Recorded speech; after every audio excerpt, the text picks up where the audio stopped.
हो रही है। इंडिया बड़ी, ये सुन लो इंडिया का क्या कंसर्न है, long trade routes, high shipping rates, corridor risks.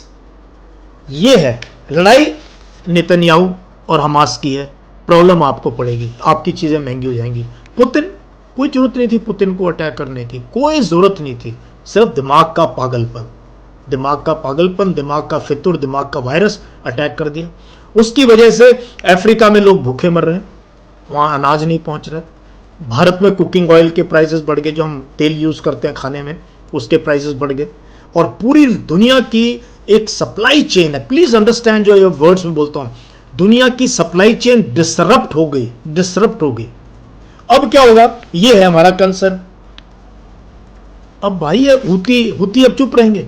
हुती ने 2 मिसाइल मारी थी, सारे डर गए, वहां शिप ले जा रहे हैं, लॉन्ग रूट से आएंगी, लंबा रूट होगा, शिप लेगी, तेल ज्यादा खर्च करेगी, सामान पे किराया ज्यादा लगेगा, टाइम में सामान नहीं मिलेगा। जो ट्रेन आपके पास वंदे भारत चल रही थी 130 की रफ्तार से, आप सोचो कि अब 6 दिन बाद आएगी वो, because of this war in West Asia. ठीक है, तो कैसे वॉर का इंपैक्ट वहां होता है, जिसको पता ही नहीं है, उसको पता ही नहीं है, वो डीएनए नहीं देख रहा लड़ाई क्यों हो रही है, उसको तो पता चल रहा है यार कीमतें क्यों महंगी होगी भाई। तो ये जो है, ये इंडिया का कंसर्न है।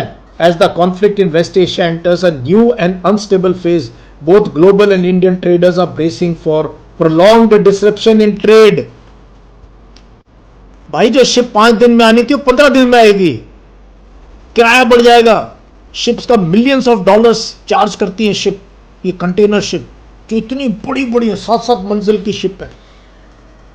अब कहेगा भाई 2 मिलियन नहीं 15 मिलियन में लेके जाऊंगा सामान, रख दे डॉलर यहां मेरे बैंक में डाल, फिर लेके जाऊंगा। लंबे रूट से जाएंगे, disrupts the trade, disrupts the logistic supply chains of the world. ये होगा आगे सुनो। The vital Red Sea shipping route may remain inaccessible to global shipping lines for a much longer duration than previously anticipated, potentially keeping freight rates uncomfortably high. ये red सी shipping या हुती हैं, 2 missile ठोकेगा हुती, सारे डर जाएंगे, सारे डर जाएंगे। अभी करेगा वो, ईरान करेगा, यहाँ पे पर्शियन गल्फ से नहीं निकलने देगा।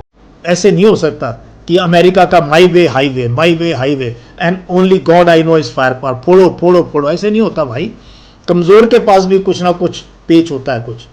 तो ये जो है, ये the potential widening of the conflict has increase the risk of trade disruptions as Lebanon based Hezbollah shares close ties with Houthi rebels in Yemen who are responsible for the majority of the attacks on ships traversing the Red Sea.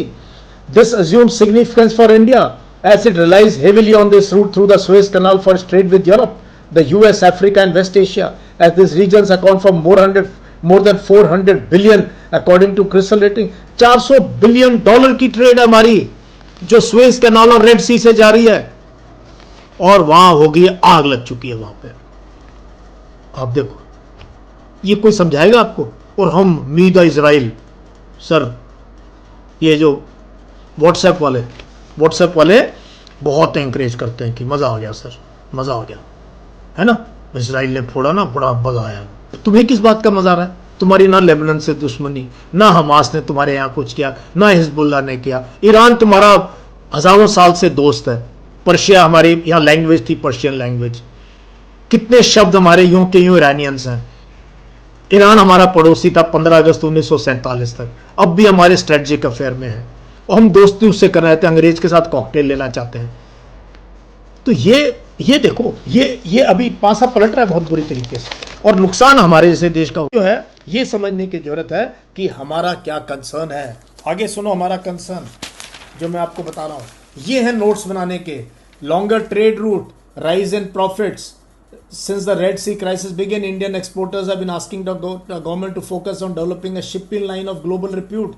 हमारे पास shipping line नहीं है global repute की, जो हम कहिए India की shipping line है। ये अभिनय नोट करता है कई बार, अभिमन्यु बंसल, सी लाइन्स ऑफ कम्युनिकेशन, SLOC नहीं है हमारे पास। The request comes as India's outward remittance on transport services is increasing with rising exports. In 2022, traders remitted $1.9 billion as transport service charge. $109 billion हमारे जो सामान भेज रहे हैं यूरोप में और अफ्रीका में और यहाँ उनको 109 बिलियन डॉलर तो उन्होंने ज़्यादा पे किए ये एयर शिपिंग कंपनीज को, तो प्रॉफिट मार्जिन कम हो गई।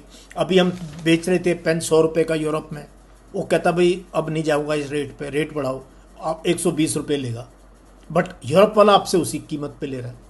तो आप जो 20 रुपये कमा रहे थे अब आप कमाओगे 12 रुपये या 2 रुपये कमा, पता नहीं, मेरे को मेरा मैथ्स इतना अच्छा नहीं है, बट ओवरऑल अगर आप समझ रहे हो क्या चीज़ है।